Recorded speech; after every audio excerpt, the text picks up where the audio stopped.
Shalom. Hari ini kita akan renungkan kitab Yesaya pasal 3, teksnya ayat 1 sampai 15. Sudah bagi dua paragraf dan paragraf yang pertama ayat 1 sampai 12. Tuhan akan menjauhkan dari Yerusalem dan dari Yehuda setiap orang yang mereka andalkan, segala persediaan makanan dan minuman, sehingga Yerusalem telah runtuh dan Yehuda telah rubuh, sebab perkataan mereka dan perbuatan mereka melawan Tuhan dan menantang kemuliaan hadirannya.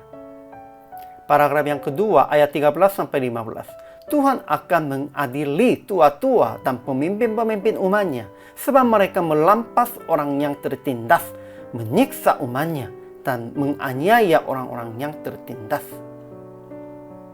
Kesimpulannya, Tuhan akan menjauhkan dari Yerusalem dan dari Yehuda setiap orang yang mereka andalkan, segala persediaan makanan dan minuman, pahlawan, orang perang, hakim dan nabi, petunung dan tua-tua, perwira dan orang yang terpandang, penasehat dan ahli sihir, dan orang yang paham mantra.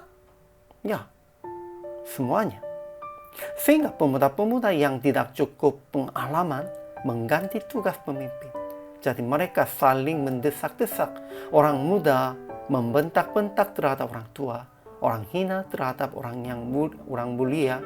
Jadi Yerusalem telah runtuh dan Yehuda telah rubuh. Semua hal ini terjadi sebab perkataan mereka dan perbuatan mereka melawan Tuhan dan menantang kemuliaan hadirannya. Kemudian Tuhan akan mengadili bangsa-bangsa sebab mereka melampas orang yang tertindas, menyiksa umatnya, dan menganiaya orang-orang yang tertindas. Ajaran tentang Allah. Pertama, Tuhan akan menjauhkan dari Yerusalem dan dari Yehuda setiap orang yang mereka andalkan, segala persediaan makanan dan minuman. Kedua, Tuhan akan mengangkat pemuda-pemuda menjadi pemimpin mereka, dan anak-anak akan memerintah atas mereka supaya menghukum mereka. Ketiga, Tuhan akan mengadili tua-tua dan pemimpin-pemimpin umatnya sebab mereka melampas orang yang tertindas, menyiksa umatnya, dan menganiaya orang-orang yang tertindas. Ajaran tentang manusia. Pertama, semua pemimpin yang berbuat tidak adil, tidak benar, akan dihukum oleh Tuhan. Kedua, situasi kerajaan ini akan menjadi lebih buruk sebab pemuda-pemuda memerintah. Umat Israel akan mencari pemimpin dari orang yang hanya memakai baju pun. Ketiga, orang benar akan memakan hasil pekerjaannya, tetapi orang fasik akan dapat malapetaka sebab mereka akan diperlakukan menurut perbuatannya sendiri. Aplikasinya. Pertama, menjadi pemimpin yang berbuat adil dan benar. Ya, menurut teks hari ini, semua persoalannya hanya dari pemimpin-pemimpin yang tidak berbuat yang benar. Merekanya tidak membela, tidak menolong orang yang lemah, orang yang sakit, orang yang miskin.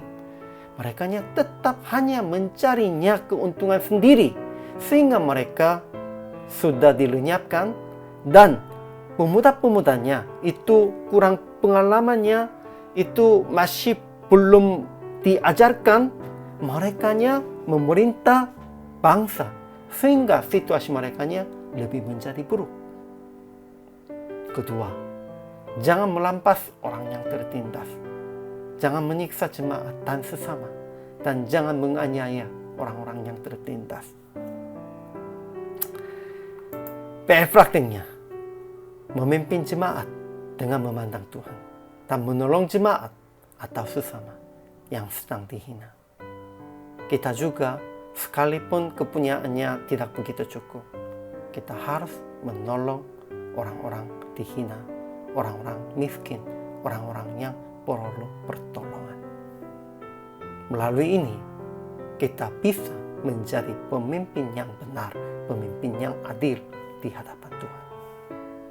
Melalui kita, jemaat dan negeri ini tidak dihukum.